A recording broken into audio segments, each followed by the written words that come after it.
Maurice, thanks for having me. It's always fun to have a conversation with you. Thanks for inviting me. David, you and I were discussing offline some very interesting anomalies that are occurring at the moment in precious metals. Interestingly, these anomalies are going on beyond gold and silver and are in platinum, palladium, and rhodium. Let's begin with platinum and palladium. Put this into some type of perspective for listeners. How rare are these metals compared to gold and silver?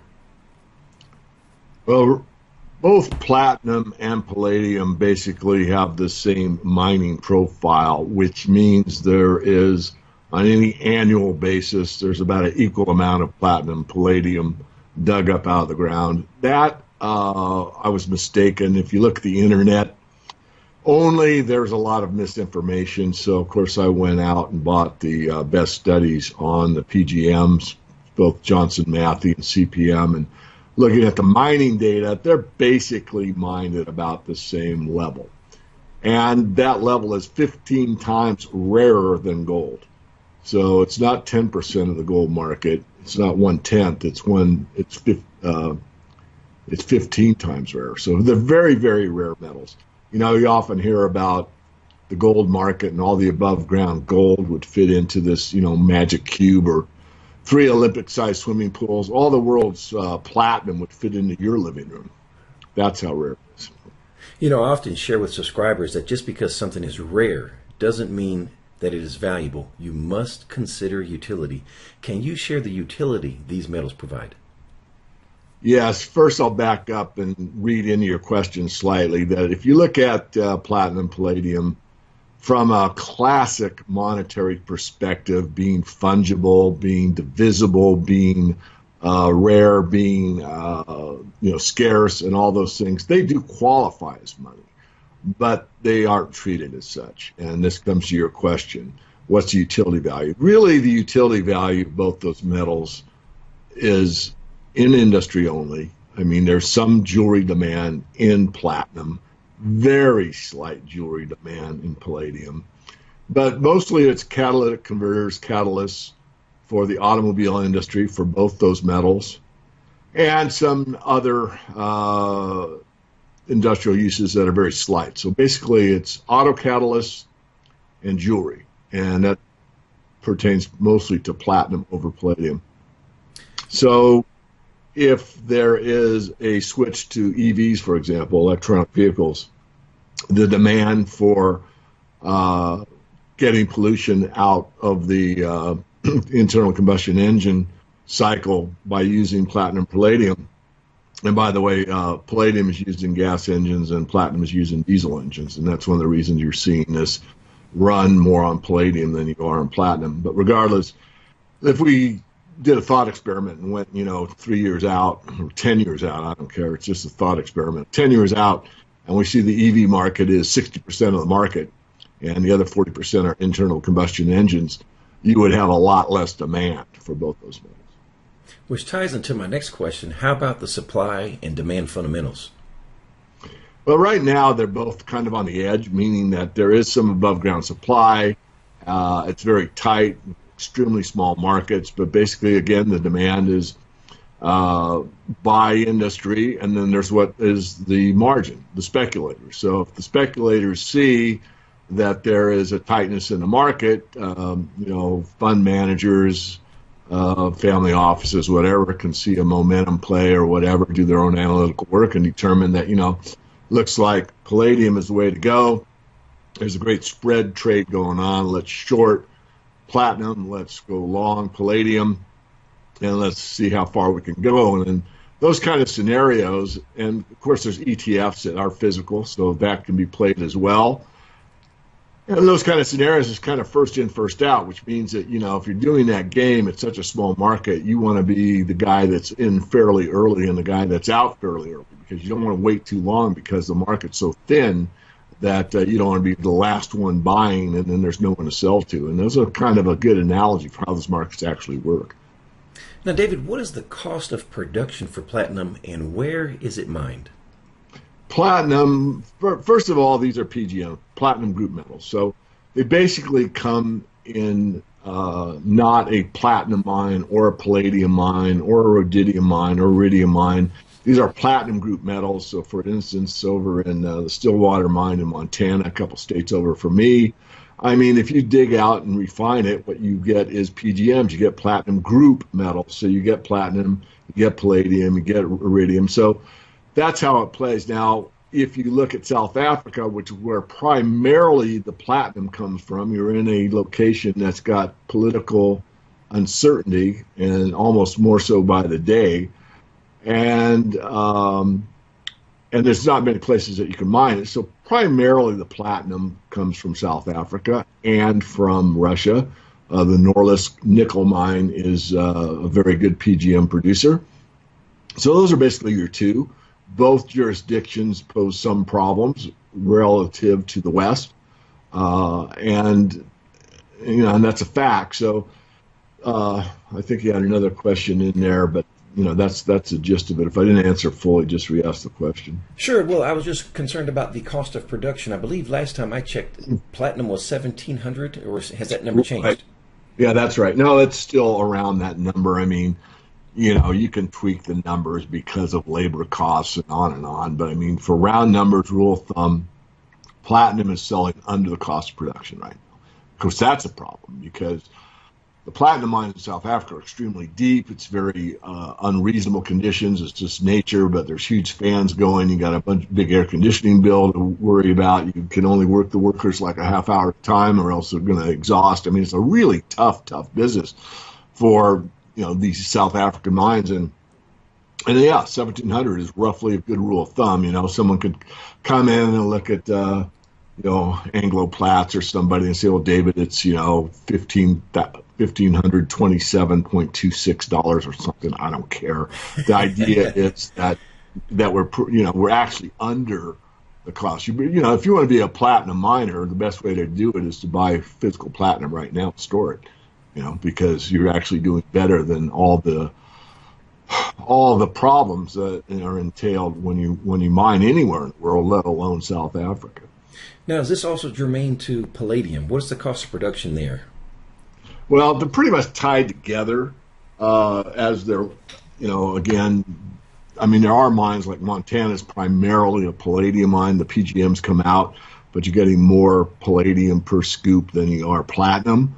But I'd say roughly the same. I haven't done the analysis to break it down, so I'll just have to rely on the fact that they're mined together in most places, and that it's probably a bit less because most of the palladium is outside of South Africa. A lot comes from South Africa. What I'm trying to say is between Norilsk and Stillwater, you're probably getting a fairly significant amount of palladium, whereas not as much platinum. So dominance is in South Africa and Russia for platinum. Dominance is probably between Russia and the U.S. for palladium.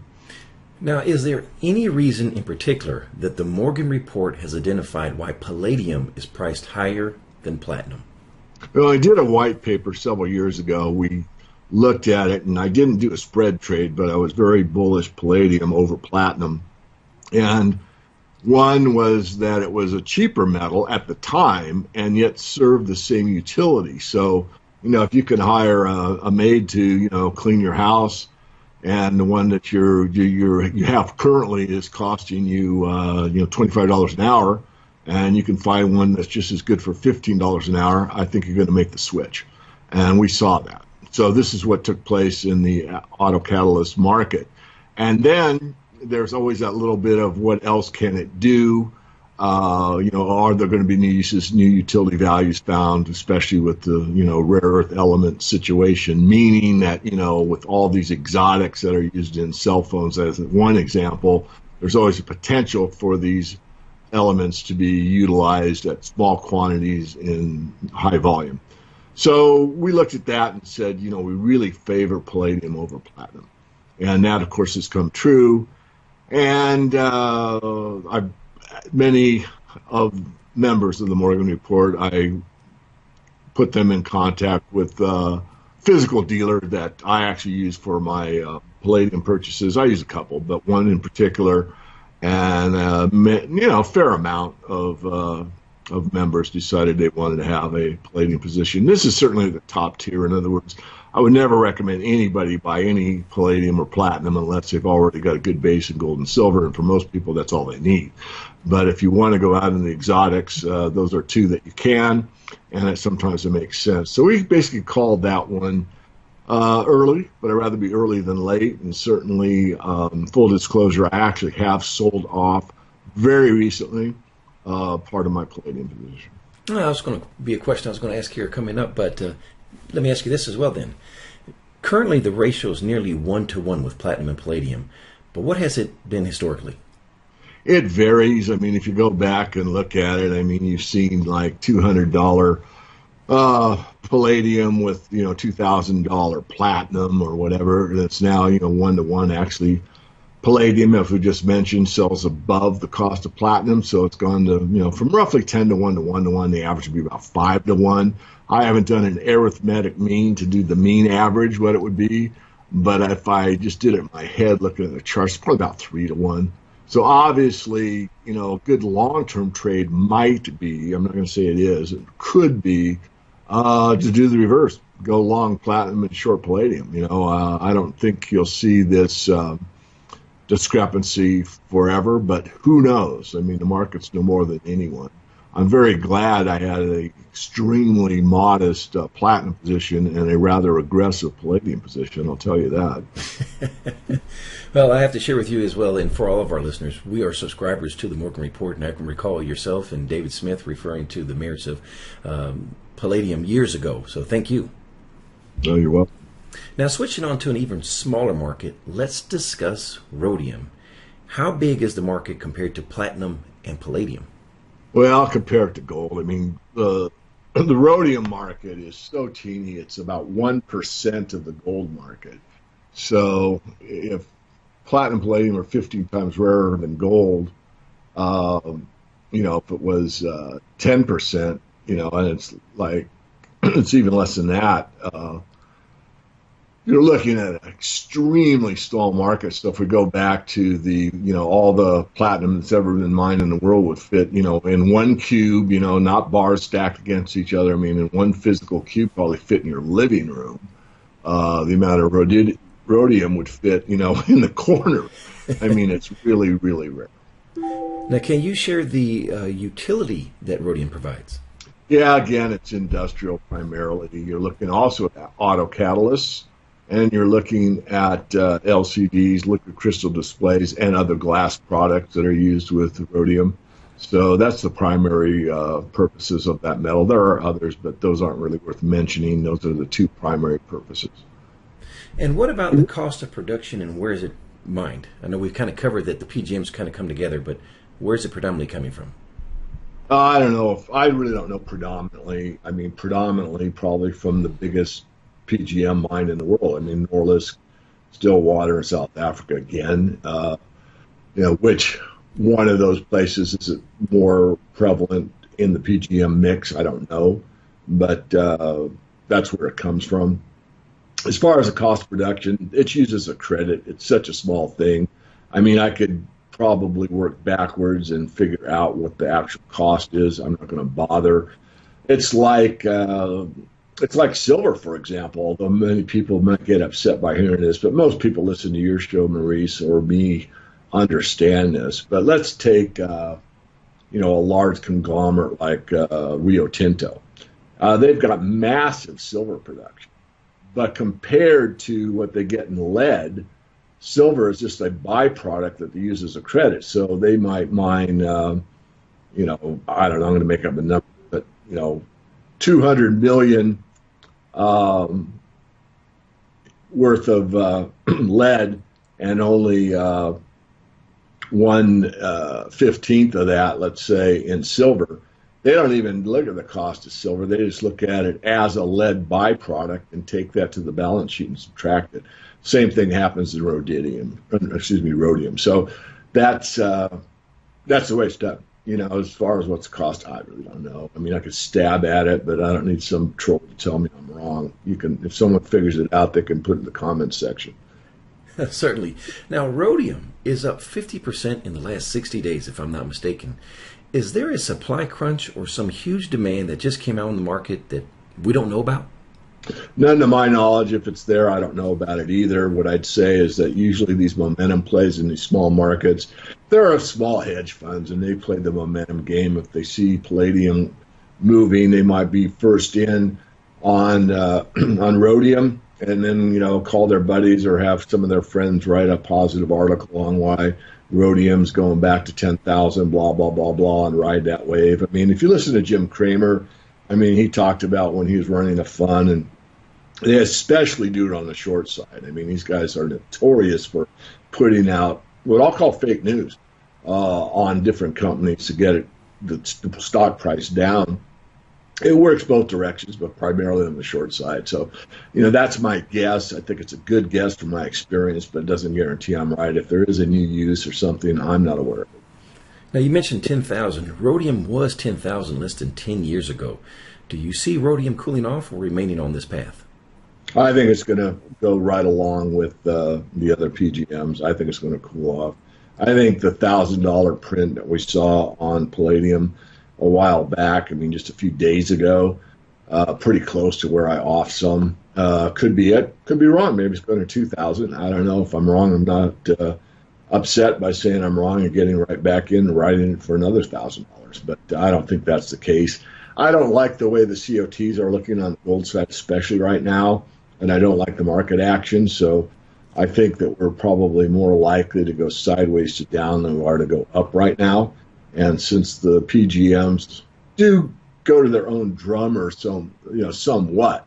I mean, it's very happy to have a Palladium position while gold and silver were kind of just, aimlessly flowing sideways to down. And a nice year in 2016 that, sold off toward the end of the year. Regardless, it's nice to hold something in the precious metals group that continued to make gains. But I think we're about there for now. I don't think we're going a lot higher. All right. Now, David, off the subject of precious metals, can you give us your thoughts on cryptocurrencies? Well, again, I'm still neutral. I think that from a philosophical perspective, they're very important. I mean, if you go back to the late, great Michael Rupert, and I've quoted him before, and I don't think he really gets enough attention, but that's my personal view. But he says, unless we change the way money works, we haven't changed anything. And the thing about the cryptos is it's an attempt to change the way money works. Instead of being centralized power by the banking elite that controls governments through the money power, you now have free market money in the true sense of the word. You've got an alternative that's outside the banking system per se. Now, where I have a hang-up and haven't studied enough, I'm going to comment basically on opinion, not on fact, is I'm not convinced to this day that these cryptos are truly outside of the system. And even if they are, I have some concern that they could be usurped by the government authorities. But what we really do want is what Michael Rupert said. We want money that works differently than it has in the past, which means that you take the money power away from the banking elite that control basically everything from the top down through the power of money, which means governments in and of themselves. And the governments control the military. And so the banks are controlling basically industry, and that controls basically the government at all levels. I'm talking on a global basis. And then, you've got everything down from there, and you got the citizenry looking up to, their authoritarian situation, be it a quote-unquote democracy or a dictatorship or what have you. Doesn't really matter. The bankers don't care. They've said so publicly. It doesn't matter to them as long as they have control of the currency. So we got to change that. Does the blockchain enable that to take place? And it's a yes, in theory it does. In practicality, have we not, remains, in my view, to be determined. But I'm certainly very, very much in line with the philosophy of it. Again, my concern being that can we really establish that? And if we establish it, we'll be able to maintain it. Does that make sense? It certainly does. Now, Bitcoin is the most discussed and lauded cryptocurrency. Do you think it's overvalued right now? I don't know. I mean, when I gave that speech on it at the writers' conference up in Vancouver, and it already had done a very strong parabolic move, based on the volume. I said it still had a lot longer to go, and I'm going to stab at numbers. You can look it up. Again, trolls can hit me up hard. I'm not going to bother right now looking it up. I got too much on my desktop, but I think it might have been around 2,000 or so, and we've already hit 5, so that's like 2.5 times. And I don't know how high it's going to go. Is it overvalued or not? I'd say the market knows more than me on that. You've seen these wild projections, 25,000 or even 1,000,000. I don't know. I really don't. Again, it depends on the market. I think that as this market starts to mature, which is still just beyond infancy, I mean, the idea is there, it's starting to be acknowledged by some of the general public. It's just barely touching the fringes of the general public's awareness. There will be some competitors that are as good as or perhaps even better. So that may take some of the power away from Bitcoin, but I don't know. I mean, if I look at it on a technical basis only, on that speech I gave months ago, and from what I know of markets, I'd say, 10,000 is certainly not out of the question. And, can it go up from there? Of course it can, but I don't have anything more to offer on that, Maurice. Well, the virtues I like about cryptocurrencies, although I don't own any of them, is that they are decentralized. But here's a question I have for you. Due to the fact that they are currencies and not money, do you believe that history will repeat itself and cryptocurrencies will go to a value of 0?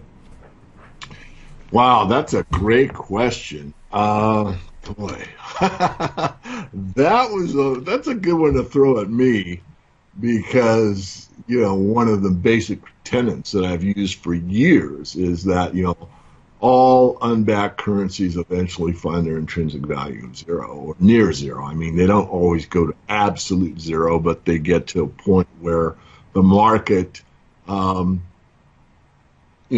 rejects them. I mean, that's happened in Zimbabwe, and it's happened in many others. It's in our book, The Silver Manifesto, goes through, I think there's like 30 of them since 1990.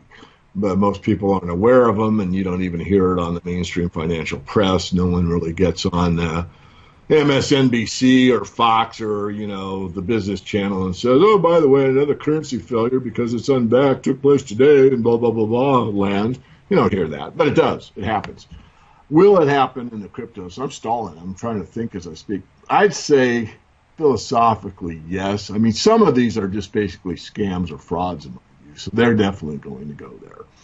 On its own merit, I don't know. I'm going to reserve judgment on that. I'm going to waffle a bit and dance around a bit. I don't know. I'm going to say to be determined. As we've talked about on, I think, the show before, maybe the one before that, there's two basic ideas of money. I mean, you can have hundreds, but the basic two ideas are, one, it's specie, is something tangible of intrinsic value. People say, well, gold doesn't have intrinsic value. Yes, it does. It takes labor and energy to dig it, find it, refine it, and stamp it into a coin. That's labor and energy. So it has intrinsic value. No, you might not agree with the price, but you can't argue it doesn't have intrinsic value. That's ridiculous. So you have specie money, or you have a legal fiction that some authority figure tells you is money, or a contractual basis that enough people say, I don't like government money, we're going to have Bitcoin instead. And people vote and say, yep, that's the money of choice. And that's fine. I'm all for that. So basically they compete against each other over time, and one wins out. And what's happened in all of recorded history so far is the one that's a legal fiction dies, and the one that's intrinsic value remanifests as the money of choice.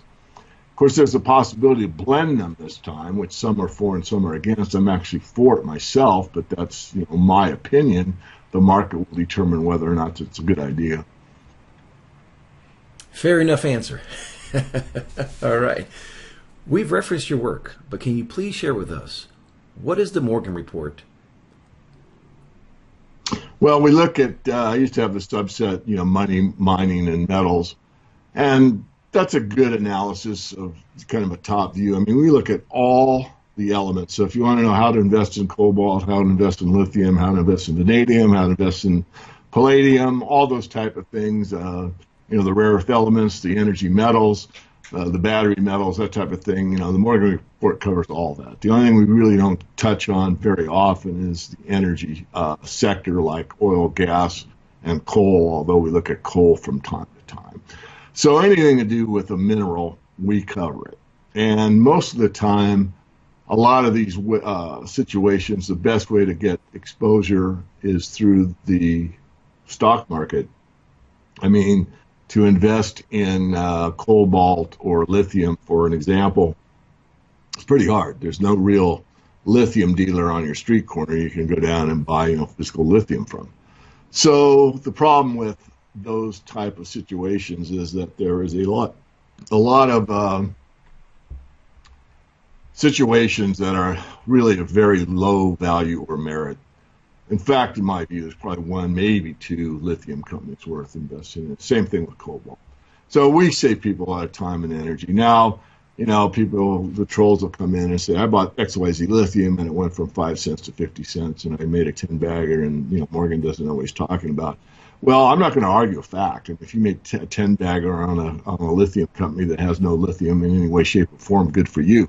But that's not the way how I analyze markets. I analyze markets from a truthful standpoint. Remember, one of the sayings I've started to use more and more is there's nothing more powerful than the truth. And the truth is that there's a very small amount of viable companies in the mining sector, and there's a whole lot of penny stocks. Remember, cheap stocks are cheap for a reason. I'm not saying that all cheap stocks are bad deals. I have one in our portfolio, and you're well aware of it. And in fact, more than one. But those are speculations. We say bet money on those stocks you can only afford to lose. So I play the game right. But mostly, powerful money goes into powerful companies that you're almost guaranteed of doing well if you pick the right one. So that's kind of how we look at the markets. I want to look at it from a longer term viewpoint where we're really looking for value. We're not looking for, the latest, greatest phase or fad. We're looking more for a long-term investor perspective that you can buy this. In some cases, in some of these royalty companies that we were early on, these are legacy stocks. These stocks you could probably pass on through a trust to your family for a very long time. That's investing. Speculating is something else. And of course, we do both. And that's why I do the videos, Maurice, as you know, because when you're looking at something as volatile as, say, the Palladium market, you want to be a little bit more careful of how you play that market versus what you might do with, let's say, a well-established gold or precious metals royalty company. So they're different animals, and you have to treat them that way, differently. I know for someone listening right now, they want to know about these legacy companies. So how do they become a subscriber? Well, I think the best way is a two-step process. Just go to themorganreport.com and get a free email, get on a free email list. You'll get good information from me every week on the weekend, and then we do some advertising to just keep us, paying everybody. But the Morgan Report itself, there's a subscribe now button on the main website, and you have nothing to lose. Basically, you can take a subscription, look at everything. It's way too much to describe. You've seen the inside of the website. We have all these special reports that we've done, and of course all the back issues and the videos that I do on 2 or 3 a month. Regardless, all that information, you can try it out for like 30 days by law. We extend that to 2 months. And if it's not to your liking, let us know, full refund. So you have nothing to lose. It's above and beyond what almost most do in this industry. Most focus on these, cheap stocks, again, that are cheap for a reason, and, tout the fact that if you buy this, 12-cent stock, it's going to the moon, you're going to get rich. And, that game has been played for the 40 years I've been in the industry. There's the whole industry is basically based upon that idea that, if you buy this, penny stock, it's going to go to the moon, and junior mining is the way to go, and junior. And, there are some junior stocks that go. It's about 1 in 4,000. I have a better track record than anybody in the industry for picking juniors that actually became mines. And I'm not a geologist, so how did I do that? So there's a lot to consider. But if you want to play the gambling game, certainly almost every newsletter out there, with the exception of a few, deal in that realm. There's one gentleman that does analysis similar to mine, but his subscription price is 3 times the cost of ours. And they only do about 10 stocks, whereas we do many more than that in the formal portfolio. We do about 10, 10, 10, 10 in the top tier, 10 in the mid tier, and 10 in the speculation. So you have 30 instead of just 10. And then we do what we call honorable mentions, which we've just done a great analysis on 19 silver companies. So anyone that was in the silver space that wants to know how their company stacks up could get that report and look, and they see what the enterprise value is, what the projections are, what the sensitivity analysis is. How sensitive is my stock to the silver price? Oh my goodness, my stock is much less sensitive than these other 5 companies. You might decide, I think I'd rather sell this stock that I love, that I heard this and this about from this other guy, and buy this, one of these, because it's far more leveraged to the price of silver than the company I'm currently holding. I mean, that's the kind of information that you want if you're serious, and that's the kind of information we provide for serious investors in the resource sector. And I say resource sector because the Morgan Report covers just about anything in the resource sector, although we spend most of our time in the precious metal side. We certainly look at everything. I mean, I was the first to recommend cobalt back Formation Minerals before it changed its name with Mary Ann Green. I was first on the rare earth element space before that became like the greatest thing to do, and that lasted for a few years, and then of course it's cooled off considerably. So anyway, we stay on top of the resource sector. That's what I'm saying. And for our subscribers, we have been proud subscribers to the Morgan Report since 2010, 2009. The information is just as you just alluded to, David. It is just value rich. Now, speaking of value rich, you, along with Chris Marchese, wrote a must-have book for our subscribers entitled The Silver Manifesto. Give us a brief narrative. Well, I think you can go to Amazon and look at the reviews and read those. I think that'd be a better sales pitch than me telling you it's great since Chris and I wrote it. I would go to Amazon.com, look at the Silver Manifesto and read. I'd also say that for those that are do-it-yourselfers, what I just outlined about how to pick a mining company, we gave you a whole chapter on how to do it. We don't tell we just straight up, like I said, nothing more powerful than the truth. We truthfully teach you how in that book to do the analysis that we do.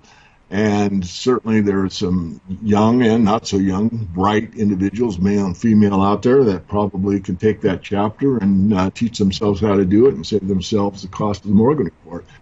Others will look at that and say, oh my goodness, I had no idea it was this involved. I think I need the Morgan Report. But it's there. And, it's probably the best, $30. If you're really interested in this sector, for $30, you're looking at 9 months worth of my work and Chris's work going back and forth. And, the editing alone costs me almost $4,000 on that book.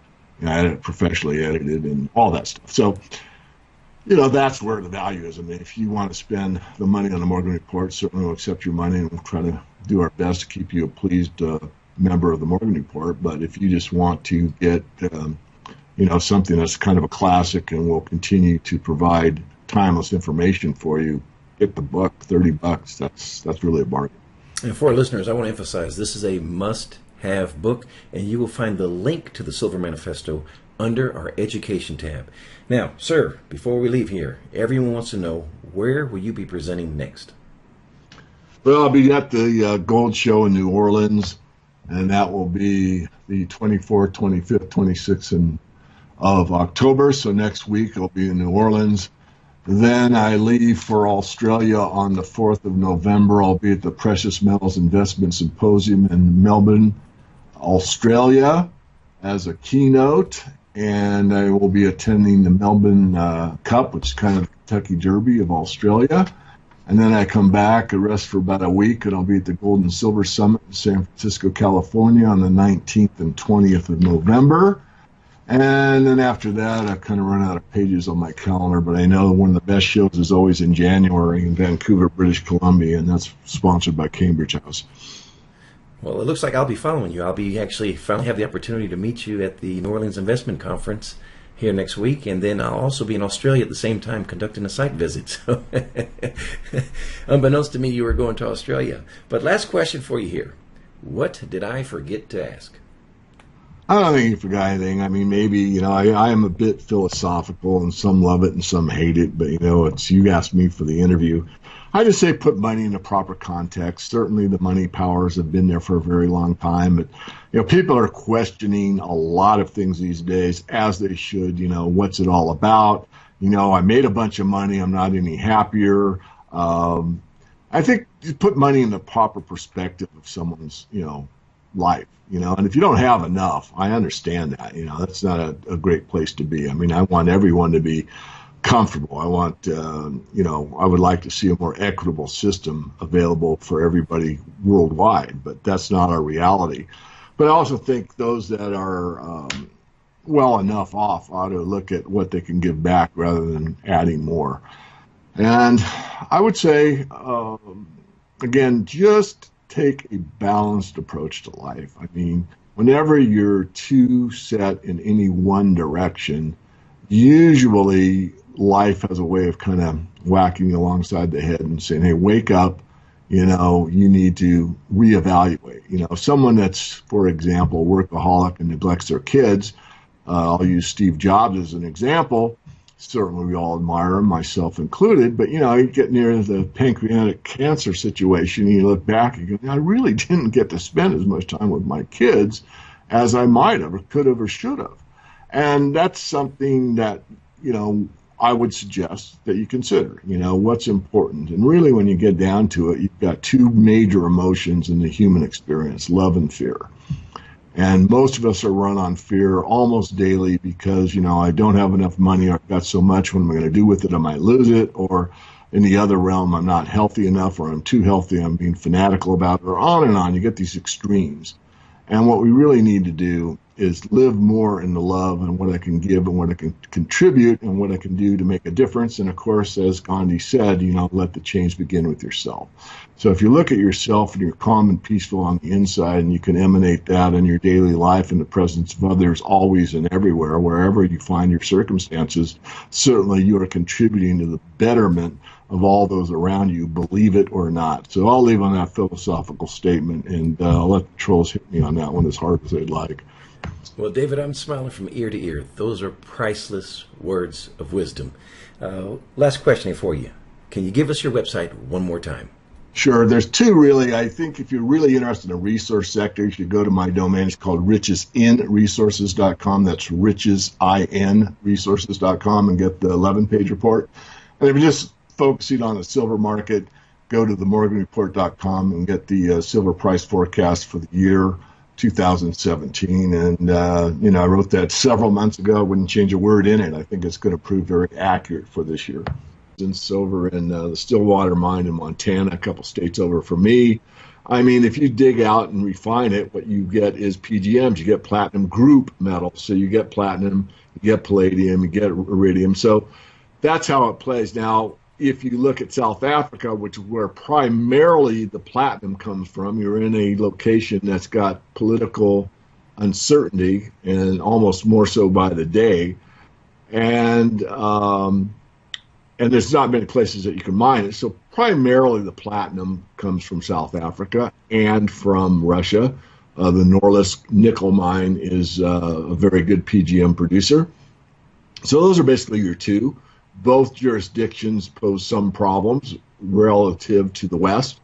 And that's a fact. So I think you had another question in there, but that's the gist of it. If I didn't answer fully, just re-ask the question. Sure. Well, I was just concerned about the cost of production. I believe last time I checked, platinum was $1,700, or has that number changed? Right. Yeah, that's right. No, it's still around that number. I mean, you can tweak the numbers because of labor costs and on. But I mean, for round numbers, rule of thumb, platinum is selling under the cost of production right now. Of course, that's a problem because the platinum mines in South Africa are extremely deep. It's very unreasonable conditions. It's just nature, but there's huge fans going. You got a big air conditioning bill to worry about. You can only work the workers like a half hour at a time, or else they're going to exhaust. I mean, it's a really tough business for these South African mines. And yeah, 1,700 is roughly a good rule. Share with subscribers that just because something is rare doesn't mean that it is valuable. You must consider utility. Can you share the utility these metals provide?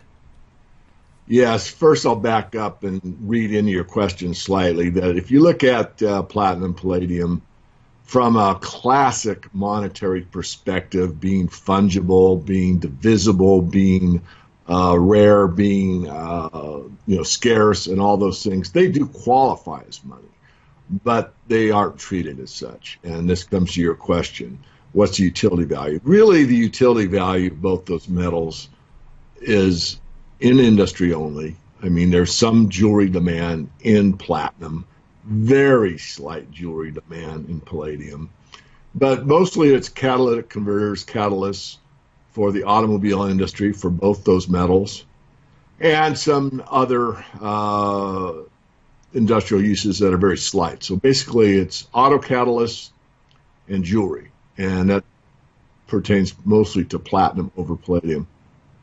So if there is a switch to EVs, for example, electronic vehicles, the demand for getting pollution out of the internal combustion engine cycle by using platinum palladium. And by the way, palladium is used in gas engines and platinum is used in diesel engines. And that's one of the reasons you're seeing this run more on palladium than you are on platinum. But regardless, if we did a thought experiment and went, 3 years out or 10 years out, I don't care. It's just a thought experiment. 10 years out.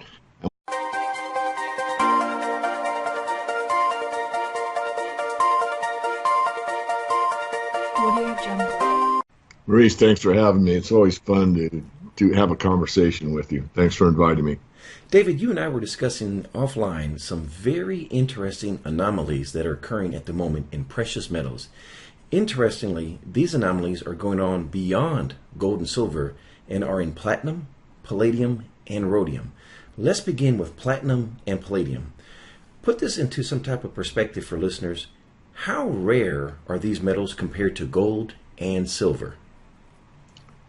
Well, both platinum and palladium basically have the same mining profile, which means there is, on any annual basis, there's about an equal amount of platinum, palladium dug up out of the ground. That, I was mistaken. If you look at the internet, there's a lot of misinformation. So, of course, I went out and bought the best studies on the PGMs, both Johnson Matthey and CPM, and looking at the mining data, they're basically mined at about the same level. And that level is 15 times rarer than gold. So it's not 10% of the gold market. It's not 1/10. It's 15 times rarer. So they're very, very rare metals. You often hear about the gold market and all the above ground gold would fit into this, magic cube or 3 Olympic-sized swimming pools. All the world's platinum would fit into your living room. That's how rare it is. Often we see the EV market is 60% of the market, and the other 40% are internal combustion engines. You would have a lot less demand for both those metals. Which ties into my next question. How about the supply and demand fundamentals? Well, right now they're both kind of on the edge, meaning that there is some above-ground supply. It's very tight, extremely small markets, but basically, again, the demand is by industry, and then there's what is the margin, the speculators. So if the speculators see that there is a tightness in the market, fund managers, family offices, whatever, can see a momentum play or whatever, do their own analytical work and determine that, looks like palladium is the way to go. There's a great spread trade going on. Let's short platinum, let's go long palladium, and let's see how far we can go. And those kind of scenarios, and of course there's ETFs that are physical, so that can be played as well. And those kind of scenarios is kind of first in, first out, which means that, if you're doing that game, it's such a small market, you want to be the guy that's in fairly early and the guy that's out fairly early, because you don't want to wait too long because the market's so thin that you don't want to be the last one buying and then there's no one to sell to. And those are kind of a good analogy for how those markets actually work. Now, David, what is the cost of production for platinum and where is it mined? Platinum, first of all, these are PGM, platinum group metals. So they basically come in not a platinum mine or a palladium mine or a rhodium mine or iridium mine. these are platinum group metals. So for instance, a thumb, someone could come in and look at, Anglo Platts or somebody and say, well, David, it's, $1,527.26 or something. I don't care. The idea is that we're actually under the cost. If you want to be a platinum miner, the best way to do it is to buy physical platinum right now and store it, because you're actually doing better than all the problems that are entailed when you mine anywhere in the world, let alone South Africa. Now, is this also germane to palladium? What's the cost of production there? Well, they're pretty much tied together, as they're, again, there are mines like Montana's primarily a palladium mine. The PGMs come out, but you're getting more palladium per scoop than you are platinum. But I'd say roughly the same. I haven't done the analysis to break it down, so I'll just have to rely on the fact that they're mined together in most places, and that it's probably a bit less because most of the palladium is outside of South Africa. A lot comes from South Africa. What I'm trying to say is between Norlisk and Stillwater, you're probably getting a fairly significant amount of palladium, whereas not as much platinum. So dominance is in South Africa and Russia for platinum. Dominance is probably between Russia and the U.S. for palladium. Now, is there any reason in particular that the Morgan report has identified why palladium is priced higher than platinum? Well, I did a white paper several years ago. We looked at it, and I didn't